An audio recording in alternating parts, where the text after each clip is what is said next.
ఎక్కడైనా ఊళ్ళలో సర్పంచులు బీసీలు కానీ ఎస్సీలు కానీ ఎక్కడైనా చూస్తుంటారు మీరు?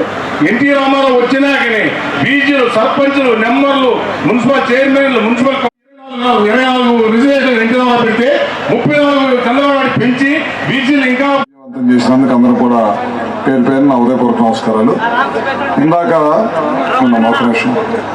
ఇందాక అమ్మాయి సోదరి చెప్పిన మాట మీ అందరికి అర్థమై ఉంటుంది. ఎందుకంటే అమ్మాయి వాళ్ళ తమ్ముడిని అతి దారుణంగా హత్య చేసినప్పుడు మేమందరం కూడా చంద్రబాబు నాయుడు గారితో వాళ్ళ ఊరు వెళ్ళామన్నమాట. ఆ బాధ ఎవరు కూడా చెప్పుకుంటే తీరేది కాదు. అది అమ్మాయి మనసుకి అమ్మాయి చూసింది కాబట్టి అమ్మాయికే తెలిసింది అనమాట ఆ బాధ అంతా కూడా. ఆ అమ్మాయి చెప్పింది ఏంటంటే ఇలాంటి అన్నీ ఆగాలంటే ఒక చంద్రబాబు నాయుడు గారు తెలుగుదేశం పార్టీ బీజేపీ కూటమి వస్తేనే ఆగిద్దని ఆ అమ్మాయి చెప్పకనే చెప్పింది అనమాట. ఎందుకంటే మనం ఇందాక పెద్దలందరూ మాట్లాడుతూ చూసాం, చాలామంది చెప్పారు, చాలా విషయాలు చెప్పారు. దాదాపు 75 నుంచి 80 మంది తెలుగుదేశం పార్టీ కార్యకర్తల్ని పార్టీ మారలేదని కానీ లేకపోతే ప్రశ్నించారని కానీ వివిధ రకాలుగా పోరాడారని కానీ తెలుగుదేశం పార్టీ వైపుని 75 మందిని హత్య చేశారు. కొన్ని వందల మంది వేల మందిని దెబ్బలు తగలటం కానీ కేసుల్లో ఇరికించడం కానీ ఇవన్నీ చేశారంటే ఈ టైంలో ఈసారి ఎంత పెద్ద ఎత్తున బీసీల మీద దాడి చేశారంటే ఎప్పుడు కూడా చేయనంత దాడి బీసీల మీద చేశారన్నమాట. ఇంకో పక్కన ఏం చెప్తున్నారంటే మేము బీసీలకి చైర్మన్ కార్పొరేషన్ పదవులు ఇచ్చామని చెప్తున్నారు. చాలా మంది నాకు తెలిసిన వాళ్ళు ఉన్నారు వైఎస్ఆర్ పార్టీలో, ఎందుకంటే నేను కూడా అక్కడ పనిచేశాను కాబట్టి. ఏంటి మీకు చైర్మన్లు ఇచ్చారు కదా అని అడిగితే చైర్మన్ పదవి మాత్రం ఇచ్చారు కానీ హక్కులు మాత్రం మా దగ్గర లేవని చెప్పి చాలా మంది చెప్పడం జరిగింది. అదొకసారి మేము అందరం కూడా ఆలోచించాల్సిన అవసరం ఉంది.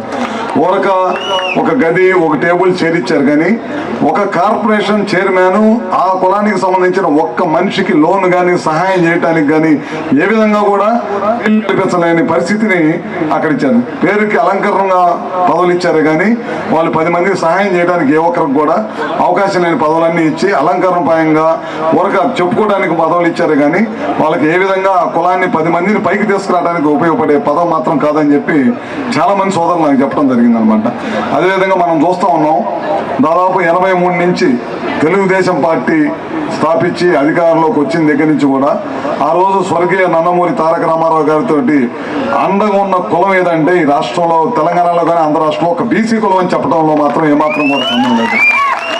ఆ రోజు తయారైన నాయకులే ఇవాళ కూడా మన దగ్గర ఉన్నారు. ఒక రామకృష్ణుడు గారు కానీ ఒక దేవేంద్ర గౌడ్ గారు కానీ ఇంకా చెప్పుకుంటా పోతే ఎంతో మంది బీసీ నాయకులు ఆ రోజు 40 సంవత్సరాల క్రితం తయారైన నాయకులే ఇవాళ కూడా మన పార్టీలో చాలా పెద్ద ఎత్తున కీలక బాధ్యతల్లో ఉండి మనందరికి కూడా మార్గదర్శకంగా ఉన్నారంటే అది మనం అర్థం చేసుకోవాల్సిన అవసరం ఉందని చెప్పి కూడా తెలియజేస్తూ ఉన్నాను.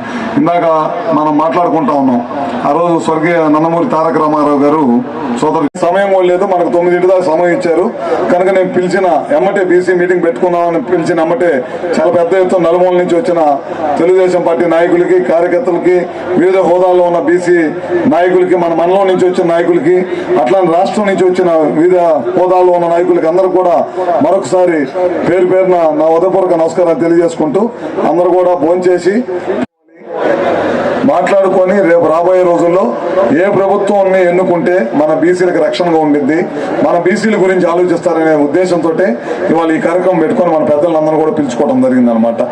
ఇవాళ మనం చూస్తూ ఉన్నాం, ఇప్పుడు నేను తిరుగుతూ ఉన్నాను, ఒక యాదవాస్ విలేజ్ ఒకటి వెళ్ళా సింగరకొండపాలెం తిరుగుతుంటే చాలా మంది పెన్షన్ రాలేదని చెప్తా ఉన్నారు. ఎందుకు రాలేదని అడిగాను. అంతకుముందు భర్త చచ్చిపోతే భార్యకి 1 నెల రోజుల్లో ఎమ్మటే ఇచ్చేవాళ్ళు.